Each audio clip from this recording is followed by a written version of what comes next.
tell my parents I'm up here, will you? You see, there's an old man that lives not far from here. He wouldn't like me being up here by myself either. Too many ghosts. Right now he is. Sunset. Magic hour. He was old, this old mother. A few years past 80. Quite a few. He was born in Russia in the late 19-something or others. Told me right here on this hill. Afon. His name. It's Afon. Afon is Russian. He was born in Russia in someplace I can't pronounce. Jewish family too, and in Russia in the late 19-something or others. Being Jews wasn't the best thing to be. So he escaped over the border to Lithuania when he was a boy. Even if it's only a change, he was still a Russian Jew boy, just in another land. A lot of hard work later, a lot of learning the land, the animals that grazed it. He escaped again, to here. He'd tell the story to anyone who'd listen. He'd tell it to you. I'm no exception. He shipped over to New Zealand when he was 22. Back when he had all the ladies chasing after him, apparently. Yeah, right. Can you believe that he's like over 80? Nevertheless, he managed to find himself across the sea, across the world, off the end of it, he says, to here, atop a grassy hill on Cape Farewell. Oh, this has to be the most unbelievable part of the story. In the Cape, he meets his wife, the love of his life, in a local tailor shop. A seamstress. Dorothy the seamstress meets Afon the Russian Jew. Except he was in the New World now, so he had a new name. As she measured him up for a suit, he introduced himself as Frank. Frank Fortune. Anyway, he'd come in to buy a bright green suit. To tell you he was a nut, right? And instead, he comes out with a wife. They get married, time went on, then a son. Just one. Time went on. They stay on the Cape, on the land, work for the animals that graze the hillside together. And time went on. Son grew up, had a family of his own, and then lost it. He still had a daughter, though, named Dorothy too, and time went on. The old nutter, Frank Fortune, took to teaching his young granddaughter Dorothy the piano. He would stick little coloured dots on the piano keys to teach her the notes. For young Dot, every piano note had its own colour. He and Dorothy Senior would take the girl for walks all over this hillside, Frank telling them stories, fairy tales of Russia long ago. And time went on. One day, Dorothy became a teen, and one day, it wasn't so cool to hang out with Grandma Dorothy and Papa Frank anymore. Time went on.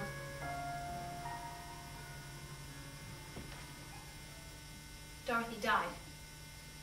Frank was gutted. He soon had a couple of bad turns himself. His son put him in a home, and that's where he lived with loads of other oldies wrapped up in blankets. The place stinks like cabbage. But Dad and Michelle, Dad's new girlfriend, say we have to go visit him often. Old nutter.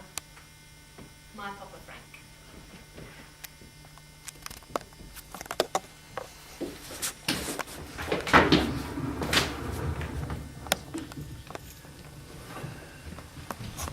Papa, what on earth are you up to? Everyone's out looking for you. Dad's gone looking at your old house. Michelle's searching through the park. All the nurses are looking through the other apartments at your home. It's a home, Papa? An institution for the elderly, Michelle calls it. They're all out looking for you. Even your old poker buddy George from the room next door is looking out into this furniture. I swear you shouldn't be hanging out with nutters like that. Look what kind of effect it's had on you. You've just escaped from a place where they wait on your every need to sit on top of a stupid hill. It took me hours to walk up here. And it's hardly a nice day for a wee hike, is it? There's a storm coming. The ground's all muddy and I just ruined these mint-as Chuck Tapes. They're not even mine. I borrowed them from a friend. What am I going to say to her when I have to give them back to her all covered in mud?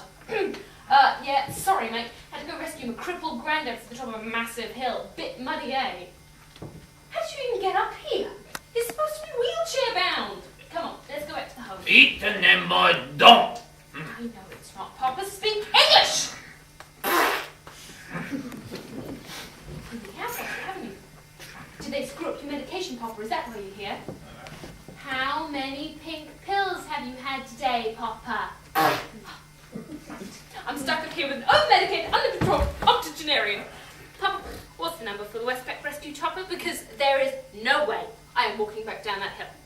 Hey, what'd you go there, little dot? Huh? What you doing?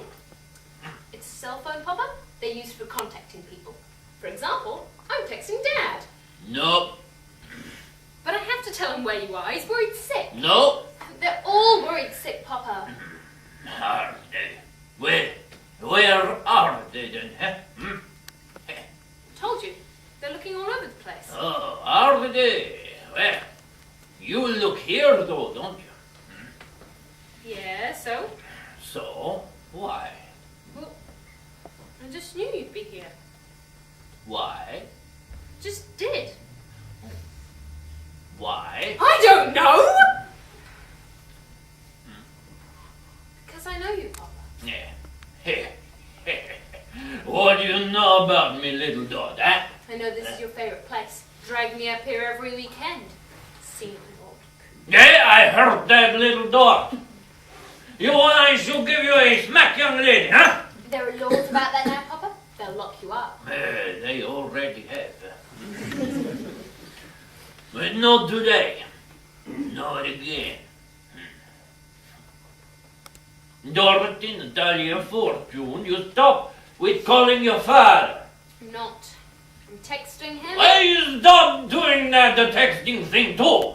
Dorothy, Natalia, Fortune, if you honor your grandfather, you'll stop playing with that doohickey and you'll put it in my hand right now. If you love your poor dead grandmother, for whom you are named, you will stop playing with the doohickey and put it in my hand right now. Don't touch another button, young lady. For your poor dead grandmother. Give it to me.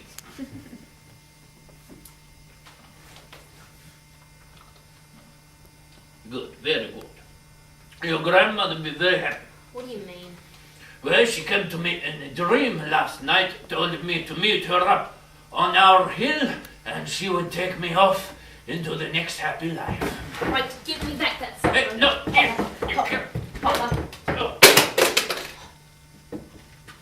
The terrible things, you know. They give you brain cancer.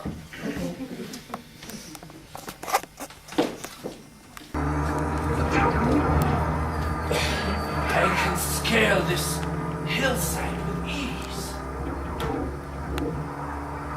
What's happening to me? I must be drooling. I feel the blood coursing through my veins. Boom, boom. Boom, boom. Boom, boom.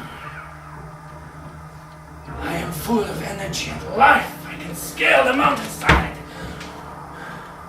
I can stand on the cliff face. Look past my toes. Ha, I love being young.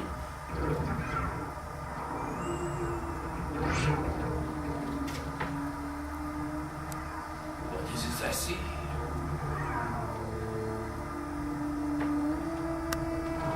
Beautiful lady comes to me. I feel my blood race again. So tall, smooth skin, bright eyes, blue eyes. Hello, Dorothy. How are you today?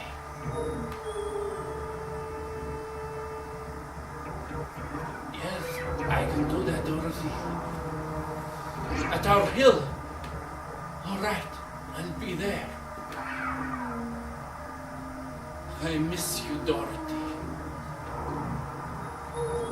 I love you, Dorothy. Goodbye, my Dorothy. Goodbye.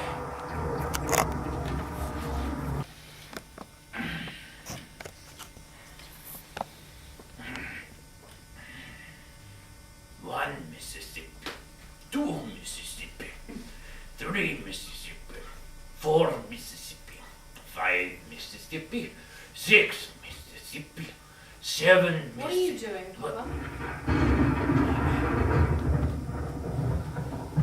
You're right. There is a storm coming. Right, so, shall we? Shall we what? Go, Papa, go back home. Mitten in my dump. It's not my home. See, look. Down there. You see it from here. That was our home down there. I see your grandmother hanging up the washing on the washing line. I see us sitting around the fireside, listening to the stories. The stories of Princess Varanasi and Baba Yaga. I see the evening strolls in the twilight. Magic hour. That was our home. That was our life down there. Not anymore, Papa. No, not anymore. I wake up this morning and I know that life is over. So, now I am dead. Oh, please. No, it's true. I am dead. Ow! What was that? What are you- I thought you were dead. Sorry, must have been mistaken. You said dead people don't often feel pain, or climb hills, or have dreams, or force their daughters to chase them up the aforementioned hillside, or throw their cell phones off the aforementioned hillside, or speak to their other half in aforementioned dreams either! I'm going to be so grounded when we get back home. Do not pass go, do not collect $200, go directly to jail. You think you're dead? Oh, I am so dead when we get back. Why didn't you call us immediately when you found him? Let's see, that'll be 2 weeks just there. You lost your phone. Another 2 weeks. You probably die exposed on the hillside in the middle of a storm. Another few days there, I guess. You want to know the worst part of it all? That Michelle's been trying to pull Mother out too. Backing Dad up with all the punishments he can think of. And the worst part of it all is that it's not my fault. You started it. You don't seem to be particularly bothered by all this, though. You're too immersed in your delusions. Has it ever occurred to you that we try our best for you? We visit you all the time when we probably have better things to do, and those nurses at the home are working their rear ends off your benefit! The stupid people. For goodness sake, Papa, stop acting so pubescent! You've seen worse things than rest home nurses in your life, surely. You were due during the war. Could it get any worse? Game shows and tartan blankets. Oh no! Stupid people. The doctors, nurses, therapists. Your father, stupid people. You're lucky, Dot. You got your grandmother's brains. Your father, he not so lucky. He got mine. You said it. I'm sorry, Dot. George was supposed to tell everybody that I would be out for the afternoon with the bird-watching group. It's by bright, gaudy-coloured stores mainly selling electrical appliances. You sit down. Yes, like it. In the grass. I don't know if I'll ever be able to get up again with my bones in such a frail state. The gust of wind makes me pull my cardigan tighter around me. Everything feels colder when you're old. It's especially cold so high up, I must be well above everything else around me. I'm on the only hill around for miles. All the others have been flattened down to make way for warehouses and car parks. The Cape's become entirely concrete apart from this hill. My Papa's hill. There's no need for fields and crops and farms anymore. All the people from my younger days are gone now too. Cheer up, little doctor, my Papa says, and pats me on the head. He hasn't changed a bit from when I last saw him. I guess dead people don't age. But it's all gone. Everything. And I don't understand why. Or maybe I'm just not a modern person, Papa. Why should I change? If I'm not even going to be around for much longer, what's the point? I take after you. You're pretty stubborn yourself. I can say what I like, thank you very much. It's not as if anyone's going to ground me at this age, is it? All right then. Throw a paddy if you must. Walking away isn't going to solve anything, you know. I'll be seeing you again very soon. Save me a nice spot up there, won't you?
human, but I am here. I have traveled on the storm as I always do in my mortar and pestle, drawn by the dreams of men across the world. And now, I am drawn to yours. You're Baba Yaga. You know of me. Many have forgotten my name, which suits my purpose. But you, Ethel, you know. You're the old hog Baba Yaga, who lives in a house made of chicken feet and who tricks and eats little children. Among other things. What have you done with my wife Dorothy? What have you done with my wife? I know, Dorothy, but I smelled your dream on the winds of the storm. I dreamed my wife Dorothy would come and take me to my next life. That was not your Dorothy. It was my Dorothy. No, it wasn't. I can smell a child in the wind. Have you seen a delicious child around here? I'm feeling hungry. My little Dot, you'll not harm a hair on her head. You will not touch her.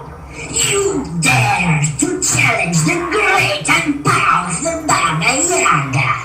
I can twist your very soul until its juices run into my drinking goblet to have with my dinner. You do not question me, mortal. I ask the questions. But I do like a sportive trick or two before I dine. Let us riddle together, you and I. Why should I do anything for you, you old hag? Why? Be careful, mortal. Your little one's life may depend on it. Answer me a riddle, and I won't eat your little Dot.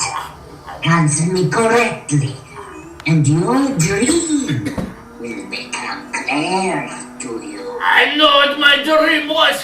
It was my Dorothy. It was my wife. If you try to tell me it was your Dorothy, your wife, again, I'll eat your little Dot whilst you watch, floating, dumbfounded, and unable to do anything. Okay. I encircle the world and am not limited to it. I live against the truth inside you all. I am things great and things small. I am hope. I am despair. I am the past you knew and the future you wish for. I am a path that enlightens and a path that tangles your way underfoot, but you cannot help to travel. I am the danger, and I am the safe home you seek. I am the shapes of creatures in the clouds. I am the love song. I am the dance with death.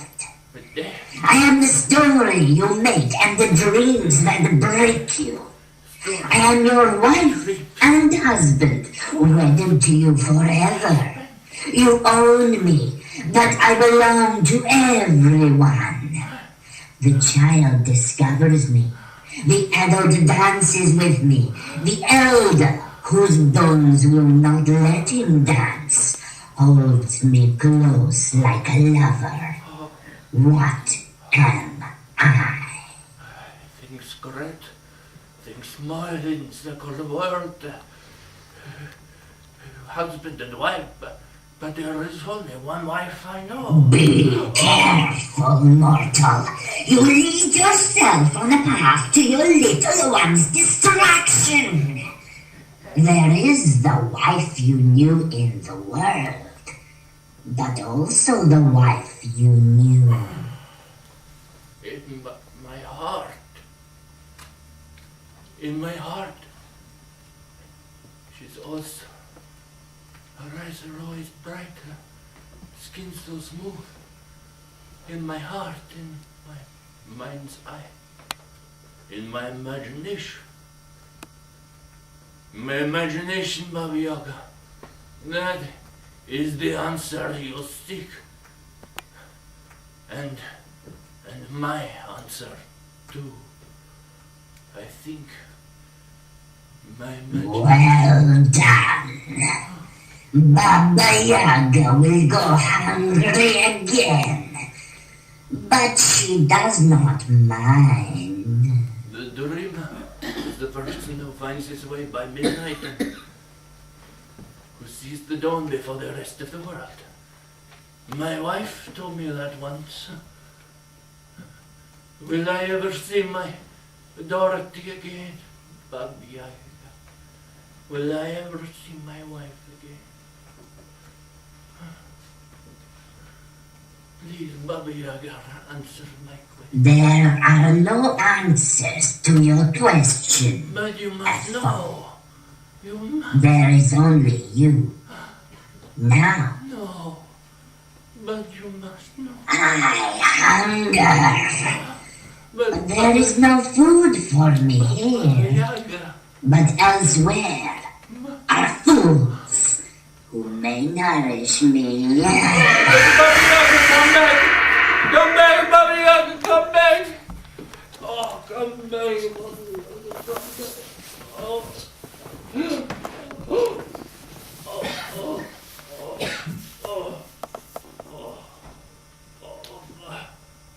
Papa, what on earth are you up to? Everyone's out looking for you. Dad's gone looking at your old house. Michelle's searching through the park. All the nurses are looking through the other apartments of your home. I was scared. Me too, little dot. Me too. But not anymore. Not today. Can we go home now, Papa?